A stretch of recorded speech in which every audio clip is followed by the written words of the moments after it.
This is a recorded presentation from the work entitled Convoluted Alterity for the xcoax online session of the year 2020. My doctoral research is an exploration of the multiplicity and patterns of individual representations in an online dating network. Convoluted Alterity is the title that I have given to this art output, which is part of the exploration of individual and collective behaviors and their propagation through online social networks. It questions the role of human agency, understanding it as the capacity of the individual to act and to be in the world autonomously, and to experience the impact of their free choices. How is this role shifting in technology and machine-driven ecosystems, and how is this different from non-technology and non-machine-driven realities? The body is a sensorial, spatial, and material interface. The nature of its inner inhabitant is not yet fully understood. Besides the plain experience of the subject, there is no other proof of its existence. As such, there are certain aspects of the essence of that being which remain inaccessible to others through any kind of transferable objective observation method.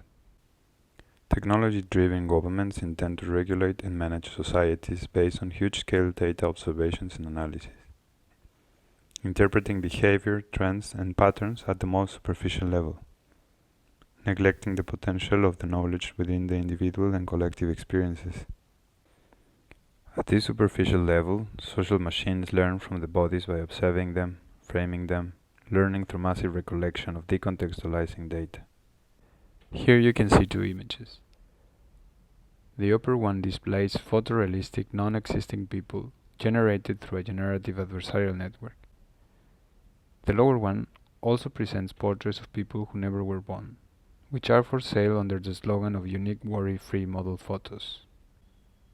Driven by economical and political efficiency and security, social machines, perhaps unintentionally, serve the following purposes: to synthesize a variety of dull, averaged, and polished replicas of reality, to cluster and intensify the regulation of groups by isolating, segregating, and sorting them, introduce replicas back into the social, which serve the purpose of averaging the remaining degrees of freedom, promoting certain variable but desirable aesthetics and behaviors, and neglecting and oppressing others which are less desired.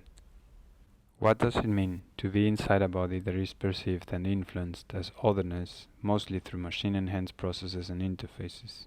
What does it mean to be contained by a body that can and must be replicated, manipulated, averaged, and predicted? In this context, our bodies serve the purpose of nurturing an oppressive and averaging machine that seeks for an average, efficient, and safe society. Variability is a simulation. Noise is a mathematical function with very clear limits. How can I identify patterns in behaviors and observe their propagation, focusing less on quantitative data and taking more into account the experience of the individuals in relation to the community? I have been conducting a series of face-to-face and text-based semi-structured interviews with Tinder matches in order to assess their motivations and individual experiences. As well, I have been procedurally recollecting data from matches and the potential mates that the network proposes me, with the intention of finding a method which allows me to study these two types of data. I came across the machine learning model known as Pigs-to-Pigs, which is a conditional generative adversarial network. The model allows to create a color-based and concept-based semantic map that can potentially serve not only to generate imagery or content, but to identify patterns in behavior, trends, and to conduct further types of qualitative observations. For this installation, I departed from an aesthetic approach, focusing on certain regions from an image where a human element is present, in this case human skin. The motivation is to decontextualize the dataset containing multiple structures to see what kind of human resemblances remain on the further generated imagery by the trained model. As expected, the kind of human resemblance can be observed on imagery generated after, a kind of convoluted body.